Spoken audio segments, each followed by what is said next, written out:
लॉजवर नेलेली गर्लफ्रेंड भाग 2.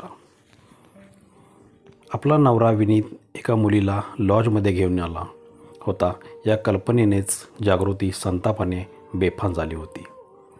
तडक ती लॉजमधून बाहेर पडली आणि गाडी सुसाट वेगाने सुरू करत घराच्या दिशेने निघाली.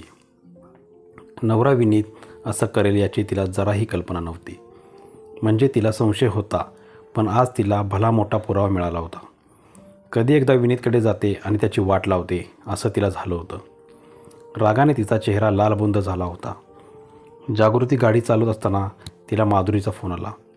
माधुरी ही जागृतीची जवळची मैत्रीण होती. हॅलो डार्लिंग, किधर आहे? सकाळपासून फोन नाही तुझा. फोन करताच माधुरी म्हणाली, घरी चालली आहे, गाडी चालवते. संतपणे काहीशा रागात जागृतीने उत्तर दिलं. जागृतीच्या आवाजातील बदल माधुरीने चटकन ओळखला. जागू, काय झालं? उदास आणि रागात का? काही प्रॉब्लेम? माधुरीने विचारायचा अवकाश की जागृतीच्या अश्रूंचा बांध फुटला. ओय शेरनी, रोती क्यों है? पहिले गाडी साईड में कर, बता क्या हुआ? जागृतीने गाडी रस्त्याच्या कडेला लावली. काही सांगू तुला माधुरी, मला एवढा राग आलाय ना. विनीतचं एका मुलीसोबत अफेअर आहे. तुला कसं कळलं? मग जागृतीने माधुरीला सर्व स्टोरी सांगितली. माधुरीने शांतपणे सर्व ऐकून घेतलं आणि म्हणाली, म्हणून एवढा राग आणि संताप आला का मॅडमला? येणार नाही का? तुझा नवरा कुठल्या मुलीसोबत सेक्स करत असल्याचं समजेल ना, तेव्हा कळेल. माझ्या बाबांनी किती आनंदाने एक लॉज विकत घेऊन दिला. त्या बिचाऱ्यांना काय माहीत की त्यांचा लाडका जावई याच लॉजमध्ये मुलींना घेऊन. जागृती हुंदके देत रडतच होती. मी तर त्याला आता सोडणार नाही, रागात जागृती बोलली. बरं बाबा, शांत हो. बरं सांग, काय करशील विनीतचं? त्याची बघ, मी त्याची कशी वाट लावते, रागात जागृती म्हणाली. म्हणजे काय करणार? त्याचा खून करशील? माधुरीने शांतपणे विचारलं. ओय, काय बोलतेस? खून बिन काय? माधुरीच्या अशा अनपेक्षित वक्तव्याने जागृती किंचाळली. म्हणजे खून करणार नाही सर, ठीक आहे. मग काय डिवॉर्स देशील? तेवढ्या शांतपणे माधुरी म्हणाली. नाही, डिवॉर्सचा असा विचार नाही. विनीत तसा खूप चांगला आहे. माझ्यावर खूप प्रेम करतो. You know. लग्नाला 2 वर्षे झाली आणि अफेअरला 5 वर्ष. माझी काहीच तक्रार नाही. माझ्याशी प्रेमाने वागतो. आमचं सर्व सुरळीत सुरू आहे. पण हे लपडं डोक्यात गेले आणि माझी एवढी आग होते ना. आणि तू एवढी शांत. तुझ्या नवऱ्याच्या बाबतीत समजलं ना तर मग असंच बोलणार आहेस का? जागृती म्हणाली. जागू, तुला काय वाटतं? माझा नवरा बाहेर काही लपडे करत असेल का? हे बघ, जगातले सर्व नवरे पत्नीशी एकनिष्ठ असतात, पण जोवर संधी मिळत नाही तोपर्यंत. विनीतला संधी मिळाली आणि पटवली मुलगी. आणि चोरी तर सगळेच करतात. पकडला गेला तरच तू चोर ठरतो. आजवर तुझा नवरा पकडला गेला नव्हता म्हणून तू सुखात होतीस. आता तुला कळलं म्हणून तू संतापली आहेस, एवढंच, माधुरी म्हणाली. तरी पण बघ, विनीतला मी ओळखते. तसा तो चांगला आहे, पण केलं त्याने अफेअर. पुरुषी वृत्ती आहे. किती थांबवणार? दिसायला हँडसम आहे. मुली भाळतात त्याच्यावर. मग काय सोडून देऊ त्याला असंच की जा बाबा कर, वाटेल तेवढ्या मुलीशी लपडी कर, घरात आण, जे हवं ते कर? जागृती संतापली होती. बाई शांत हो. मी असं म्हणत नाही. बघ, तू घरी जाशील, विनीतशी भांडशील, आदळापट करशील, वाटेल ते बोलशील. मग काय, तो तुझ्या पायावर लोटंगण घालून सपशील माफी मागेल, पुन्हा असं करणार नाही वगैरे वगैरे म्हणेल. तू घटस्फोट देणार नाही. 2-4 दिवस राग मनात राहील, अबोला धरशील, पण पुढे काय? कदाचित तो असंही म्हणेल की तो मी नव्हतोच, माझा मित्र माझा आय कार्ड घेऊन लॉजवर गेला होता. मग काय करशील? म्हणजे तुला काय म्हणायचं आहे माधुरी? म्हणजे हेच मला म्हणायचं आहे. विनीतनं केलं ते निश्चित चुकीचं आहे. विवाहित असताना एका मुलीला पटवणं, तिला लॉजवर नेणं, मज्जा करणं हे अनैतिकच आहे. त्याला शिक्षा द्यायलाच हवी, पण अशी शिक्षा की त्याला जन्माची अद्दल घडेल. साप भी मरे और लाठी भी ना तुटे. तू जाऊन 4 भिंतीत वाटेल ते बोलशील, याने त्याला काही फरक पडणार नाही. त्यासाठी काहीतरी प्लॅन करावा लागेल, माधुरीने सांगितली. प्लॅन? हो, प्लॅन. त्याला असा धडा शिकवू की आयुष्यभर लक्षात ठेवेल. बरं, मला सांग, तुझ्या पप्पांनी तुला हे लॉज गिफ्ट म्हणून दिलं हे विनीतला माहीत आहे का? हो, मी त्याला सांगितलं. त्याला यायला पण सांगितलं होतं, पण तो आला नाही. तुला त्याचं लपडं समजलं हे त्याला कळलं का? नाही, अजून मी त्याला विचारलं नाही. थेट घरी जाऊनच विचारणार होते. आता मी काय सांगते ते नीट ऐक. माधुरीने जागृतीला विनीतला धडा शिकवण्याचा प्लॅन सांगितला. अय्या, खरंच असं होईल? प्लॅन ऐकून जागृतीच्या चेहऱ्यावर हास्य पसरले. पण एवढी मोठी शिक्षा? जागृतीने शंका बोलून दाखवली. बघ, त्याने जे केलं त्याला त्याची शिक्षा मिळायला हवी. त्याच्या सभ्यतेचा बुरखा फाटायलाच हवा. आपला प्लॅन सक्सेस झाला ना तर तुझा नवरा कधीच या भानगडीत पडणार नाही, माधुरी म्हणाली. माधुरीने सांगितलेला प्लॅन ऐकून जागृतीचा राग कुठच्या कुठे पळून गेला. तिला फक्त कधी हा प्लॅन सुरू करते असं झालं होतं. प्लॅन कसा अंमलात आणायचा ते माधुरीने जागृतीला सविस्तर सांगितलं. काही वेळापूर्वी रागाने लालबुंद झालेली जागृती आता आनंदी झाली होती. तिचा राग कुठच्या कुठे पळून गेला होता. लक्षात ठेव जागू, तुला त्याच्या लपड्याबद्दल काही समजलं आहे याची त्याला जराही कल्पना येऊ देऊ नको. तुझ्या रागाला आवर घाल, नॉर्मल राहा, नाहीतर तू सावध व्हायचा, माधुरीने जागृतीला वारंवार बजावलं.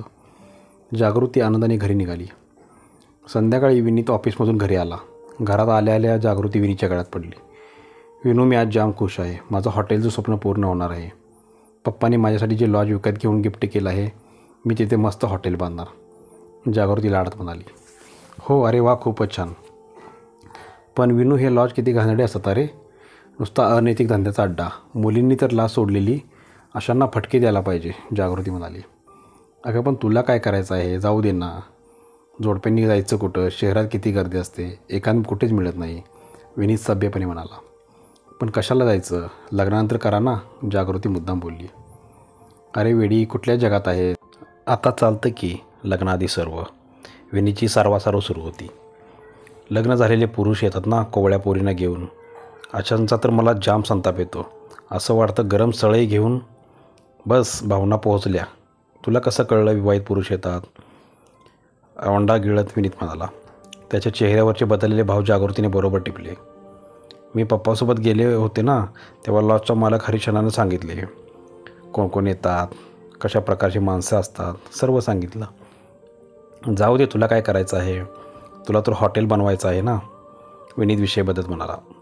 सध्या आम्ही ठरवलं आहे की हॉटेल नव्यानं तयार करण्यासाठी वेळ लागणार आहे. मला लोनसाठी प्लॅन सँक्शन करायचा आहे, खाली परमिट रूम सुरू करायचा आहे, त्याचं लायसन्स काढायला वेळ लागेल, 6 महिने तरी जातील. तोपर्यंत हरिशना चालवणार आहेत. अच्छा, चल, तेवढं इन्कम तरी सुरू होईल. हो ना, बघ पप्पा किती करतात आपल्यासाठी, जागृती म्हणाली. दुसऱ्या दिवशी विनीतने प्रियाला फोन केला. प्रिया, आपण परवा ज्या लॉजवर गेलो होतो ना, अय्यो हो, किती मजा आली होती ना, परत जाऊया. बाई झालीस का होता वेळ, आधी ऐकून तरी घे. काय? ते लॉज माझ्या सासऱ्याने विकत घेतलं आहे आणि ते माझ्या बायकोला गिफ्ट केलं आहे.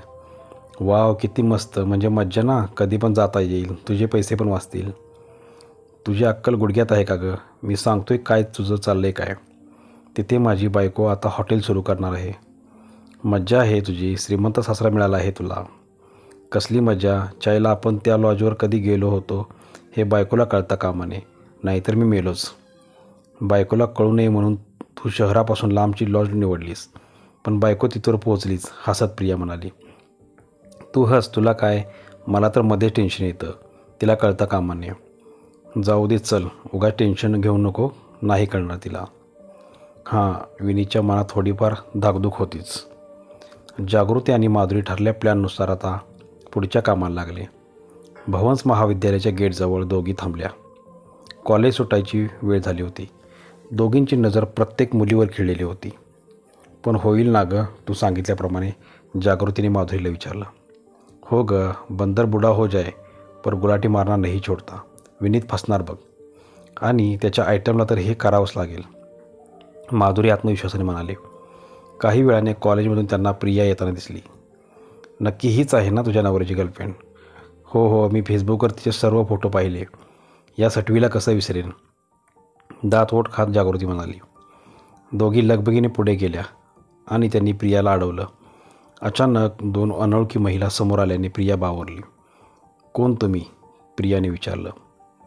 आमच्यासोबत चल, बोलायचं आहे जरा, दोघींनी तिला दमात घेतलं. पण कोण तुम्ही? मी नाही ओळखत. मी जागृती मालवणकर, विनीतची बायको. विनीतची बायको समोर आल्याचं समजता तिचा चेहरा सर्रकन उतरला. सोबत चल, त्यातच तुझं भलं आहे, माधुरी दम देत म्हणाली. तिघीजणी जवळच्या CCTVमध्ये गेल्या. आपल्यापुढे काय संकट वाढून ठेवलं आहे याचा ती मनोमन विचार करू लागली. बघ मिस गोखले, माझ्या नवऱ्याच्या मागे का लागली त्याचा नाद सोड वगैरे असले टिपिकल मी बोलणार नाही. तुमची सर्व लपडी मला समजली आहेत. कुठे कुठे जाऊन रंग उधळलेस ते पण समजले आहे.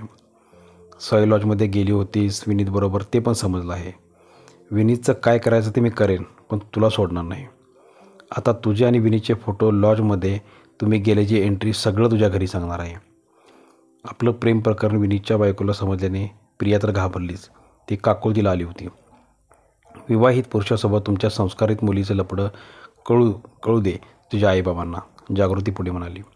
अहो मॅडम, असं काही करू नका प्लीज. मी आजपासून तुमच्या नवऱ्याशी बोलणार नाही, गयावया करत प्रिया म्हणाली. ठीक आहे, मग एक काम करावं लागेल, माधुरीने पुढचा प्लॅन सांगितला. नाही, मला आता हे असलं काहीच नको. मी त्याच्याशी काही संबंध ठेवणार नाही, प्रिया म्हणाली. तुला हे शेवटचं करावं लागेल. त्यानंतर पुन्हा कधी विनीतचं नाव घ्यायचं नाही. आणि जर हा प्लॅन तू विनीतला सांगितला तर तू कामातून गेली म्हणून समज. माधुरीने तिला दम दिला. नाही मॅडम, ठीक आहे, तुम्ही सांगाल तसं मी करायला तयार आहे, पण माझ्या बाबांना काही सांगू नका. प्रियाचा नाईलाज झाला होता. ती पुरती फसली होती. आपलं बिंग घरी फुटू नये यासाठी ती माधुरी आणि जागृतीने सांगितलेल्या प्लॅननुसार वागायला तयार झाली. आणि प्लॅनचा पुढचा टप्पा आला होता. इतक्या लवकर ती तयार होईल असं वाटलं नव्हतं, जागृती माधुरीला म्हणाली. बघितलं, या मुलीचं प्रेम स्वतःच्या घरी कळू नये म्हणून आता ती विनीतचा बळी द्यायला तयार झाली होती. विनीतला जेव्हा कळेल ना की त्याला अडकवणारी त्याची प्रेयसी होती, तेव्हा त्याला खरं प्रेम समजेल. बाहेरचं हे प्रेम सर्व आळवावरचं पाणी असतं, तकलादू असतं, माधुरी म्हणाली. चल आपण पुढच्या कामाला लागूया. कोणाला कॉल करायचं ठरवलंस ना? हो, अशी माणसांची यादी काढली आहे ज्यांच्यासमोर विनीत सभ्यतेचा आदर्शवान पती म्हणून मिरवत असतो. जागृतीनं पहिला फोन विनीतच्या आईला लावला. आई नमस्कार. औपचारिक सुरुवात केल्यावर जागृती म्हणाली. माझ्या पप्पांनी एक हॉटेल विकत घेतलं आहे. ते विनीतला माहीत नाही. त्याला सरप्राईज द्यायचं आहे. या निमित्त एक छोटी पार्टी ठेवली आहे. तुम्हाला आणि बाबांना यायचं आहे, पण याचं विनीतला अजिबात कळता कामा नये. जागृतीनं अशाच प्रकारे विनीतचा बहीण, भाऊ, त्याच्या ऑफिसचे जवळचे मित्र, त्याच्या ऑफिसचा बॉस आदींना फोन केले. नवीन हॉटेल विकत घेतल्याचा आनंद प्रीत्याचं पार्टी ठेवल्याचं प्रत्येकाला सांगितलं. विनीतला हे सरप्राईज असल्याने कुणी याबाबत विनीतला न सांगण्याची विनंती आवर्जून केली. विनीतच्या बॉसलाही तिने छान समजावून सांगितलं. पार्टीची तारीख ठरली 25 ऑगस्ट. माधुरीला आनंदाच्या उकळ्या फुटत होत्या. प्लॅन योग्य दिशेने पुढे सरकत होता. चल जागू, आता बघ तुझ्या नवऱ्याची कशी फजिती करू दे. जागृतीने तिच्या हातावर टाळी दिली आणि दोघी खळखळून हसल्या. आता पुढचं काम विनीतची प्रेयसी प्रिया गोखलेला करायचं होतं. तिला जागृती आणि माधुरीने चांगलाच दम दिला होता, त्यामुळे तिला करणं भागच होतं. बाई, उगाच या विनीतच्या लफड्यात फसले. माझ्या घरी कळलं तर माझी वाटच लागेल, प्रिया मनात चरपडत होती. तिने शेवटी घाबरून जागृतीच्या प्लॅनप्रमाणे करायचं ठरवलं. काही दिवस गेले. जागृतीने विनीतसमोर लॉजचा विषय काढला नाही, त्यामुळे विनीत निश्चित झाला होता. तसंही पुढील 6 महिने लॉज जुना मालक हरिशना चालवणार होता, त्यामुळे काहीच धोका नव्हता. त्या दिवशी संध्याकाळी जागृतीने विनीतला सांगितलं, मी 3-4 दिवसासाठी पुण्याला जाणार आहे. माधुरी आणि मी, तिचं काम आहे. अच्छा, हो जा ना, तुला कधी अडवले का? विनीत म्हणाला. हो रे माझ्या राजा, बघ घरात लक्ष ठेव. तसं तुला काही करावं लागणार नाही, आपली बाई आहे सर्व काम करायला. केव्हा जाते? मी 24 तारखेला जाणार आहे. बरं, हरकत नाही. सावध जाळ्यात अडकते हे पाहून जागृती मनोमन खुश होत होती. जागृतीच्या प्लॅनचा पुढचा टप्पा आला. प्रियाने विनीतला फोन केला. विनीत काय करतोय? चल ना भेटूया, किती दिवस झाले भेटला नाहीस. अरे तू काम बघतेस ना, पण 2 दिवस थांब, माझी बायको 3 दिवसासाठी पुण्याला जाणार आहे, मग तेव्हा भेटू. ठीक आहे, मी पण घरी सांगते, ओव्हरनाईटचा प्लॅन करू, म्हणजे मला ड्रिंक्स पण करता येईल. प्रियासोबत ओव्हरनाईट ड्रिंक्स या कल्पनेने विनीतला गुदगुल्या होऊ लागल्या. हो ना डार्लिंग, एरवी आपल्यावर वेळ फार नसतो, सर्व घाईत करावं लागतं. यू नो, मला तुझ्यासोबत किती फॅन्टसी आहेत. हो माहीत आहे तुझ्या सर्व फॅन्टसी काय आहेत ते. पण जायचं कुठे? तुझ्या घरी येऊ? बायको जाते ना तुझी. नको रे बाबा, माझ्या शेजारचे डेंजर आहेत, जरा कुणकुण लागली तर बोबाटा करतील. आपण लॉज बघू कुठेतरी. अरे ती आपली आहे ना साई लॉज, मागच्या वेळी गेलो होतो ती. नको, नाव पण काढू नको. ती माझ्या सासऱ्याने विकत घेऊन बायकोला गिफ्ट केली आहे. पण तुझी बायको काय काउंटरवर बसणार आहे का? ती लॉज किती सेफ आहे, शहरापासून लांब, शांत आणि फार कोणी नसतं. दुसरीकडे मला ओळखणारं कोणी भेटलं तर माझी पंचाईत. नकोच, साई लॉज नकोच, विनीत ठामपणे म्हणाला. ठीक आहे, तुला तुझीच पडलेली असते, जा मला नाही यायचं. प्रियाने रागाने कट केला. विनीतने पुन्हा तिला कॉल लावला. का चिडतेस? ठीक आहे, आपण साई लॉजला जाऊ. ठीक आहे, 25 तारखेला दुपारी. डन, प्रिया म्हणाली. Okay sweetheart. प्रिया पुण्याला जाणार आहे. मैदान मोकळं आहे. तसंही लॉजवरचं पुढचे काही महिने प्रिया किंवा तिचं कोणी फिरकणार नाही. काय फरक पडतो असं वाटून विनीत साई लॉजवर जायला तयार झाला. 25 ऑगस्टचा दिवस. आता विनीतला काही कसरत करावी लागणार नव्हती. मागच्या वेळी त्याला काय काय करावं लागलं होतं. त्याने गाडी काढली, प्रियाला पिकअप केलं आणि साई लॉजवर पोहोचला. यावेळी प्रिया ओव्हरनाईट राहणार होती. काउंटरवर गेल्यावर तोच मागच्या वेळेचा मॅनेजर होता. रूम्स अवेलेबल है ना साहब? ओवरनाइट के लिए चाहिए, 5,000. लेकिन एंट्री मत करना, आपको तो मालूम है लास्ट टाइम भी आए थे. एवढं बोलून त्याने 500 रुपयाची नोट काढून त्याच्या हातात टेकवली. एक्स्ट्रा पैसे पाहून मॅनेजरने यावेळी दोघांची एंट्री केली नाही. ठीक आहे साहब, जाओ. प्रिया आणि विनीत रूममध्ये गेले. विनीत जाम एक्सायटेड झाला होता, पण प्रिया मात्र शांत होती.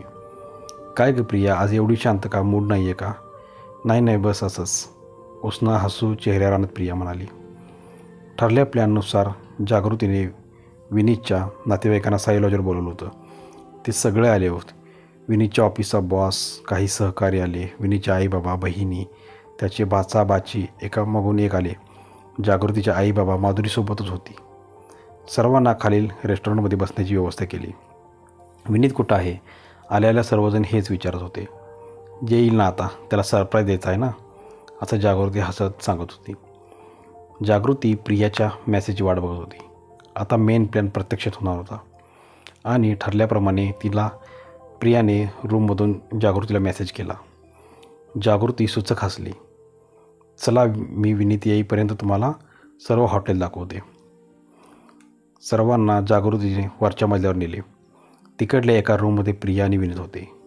हे लॉज आहे. वर आणि खाली खोल्या आहेत. खूप छान इंटिरियर आहे. पण मी हे सर्व बदलून वेगवेगळ्या कुझिन्सची रेस्टॉरंट सुरू करणार आहे, जागृती सांगत होती. चला, मी तुम्हाला एक रूम दाखवते. असं म्हणत जागृती सर्वांना पुढे घेऊन गेली. माधुरी पण खूप एक्सायटेड झाली होती. ज्या रूममध्ये विनीत आणि प्रिया होते त्या रूमसमोर सगळे थांबले. जागृतीने ठरल्याप्रमाणे चावी काढली, हळूच लॅच फिरवली आणि दार उघडलं. आतमध्ये असलेल्या विनीत या प्रकाराने हडबडला. रूममध्ये बेडवर बिना कपड्यांचा विनीत होता. समोर त्याची बायको, आई बाबा, बहीण, बॉस आधी सगळ्यांना पाहून अक्षरशः अटॅक यायचा बाकी राहिला. टॉवेल गुंडाळत तो बाथरूममध्ये पळाला. प्रिया मान खाली घालून उभी राहती. विनीत, तू या रूममध्ये मुलीसोबत? सगळे एकाच वेळी ओरडले. विनीत बाथरूममधून पॅन्ट घालून अंगावर शर्ट चढवत आला. आय एम सॉरी विनीत, मी जाते, असं बोलून प्रिया बॅग उचलून निघाली. सर्वांनी तिला वाट करून दिली. सरळ मान खाली घालून ती निघून गेली. जमीन फाटावी आणि त्यात गायब व्हावं असं विनीतला झालं. कुणी काही बोलत नव्हतं. काही वेळ शांततेत गेला. विनोद, तू एका मुलीला घेऊन या ठिकाणी आलास, शेम ऑन यू, त्याचा बॉस त्याला म्हणाला. विन्या, तुला लाज वाटली नाही? सुनबाई असताना असे धंदे, त्याची आई संतापाने बोलली. सर्वजण त्याच्याकडे आवासून पाहत होते. त्याची बायको, सासरा, सासू, बहिणीची मुले, मित्र, सर्वांसमोर विनीत रंगेहात पकडला गेला होता. काय जावई बापू, आम्ही तुम्हाला किती सभ्य समजत होतो, पण तुम्हीसुद्धा, विनीतचे सासरे म्हणाले. विनीतला मेल्यासारखं झालं. जागृतीने मला ठरल्यानुसार अभिनय सुरू केला. मी बर्बाद झाले, उद्ध्वस्त झाले, कुणाला तोंड दाखवायच्या लायकीची राहिली नाही. नवऱ्याला मी साधं समजत होते, पण तो असा निघाला आणि जोरजोरात रडू लागली. मी नाही हो, ते असंच दाखवायला, बोबडी वळायला विनीत काही बाई बरोबर लागला. सॉरी, इथे पार्टी करण्याची ही वेळ नव्हे. परिस्थिती वेगळी झाल्याचं पाहून विनीतचे बॉस बोलला आणि सर्व मित्र निघाले. विनीत कपाळाला हात मारून बेडवर पटकन बसला. त्याला आता वर बघायची पण लाज वाटत होती. सर्वजण खाली गेले. विनीतची मान वर होईना. जागृती आणि माधुरी थांबले होते. माधुरी म्हणाली, ज्या दिवशी मी लॉजमध्ये गेली तेव्हा जागृतीने त्या रजिस्टरमध्ये तुझं नाव आणि प्रियाचं पाहिलं होतं. तुला धडा शिकवायलाच तुझ्याच गर्लफ्रेंडला विश्वासात घेऊन हा प्लॅन आखला. लॉजच्या हरीशनाने मदत केली. प्लॅन सक्सेस झाला. विनीतला जन्माची अद्दल घडली होती. एवढं रंगेहात पकडल्यानंतर त्याच्याकडे स्वतःची सफाई द्यायला काही उरलं नव्हतं. छंदीफंदी नवऱ्याला सर्वांसमोर उघडं पाडून त्याची बायको जागृतीने चांगली अद्दल घडवली होती. क्रमश यापुढील कथा आपल्याला पुढच्या भागात ऐकायला मिळेल. धन्यवाद मित्रांनो.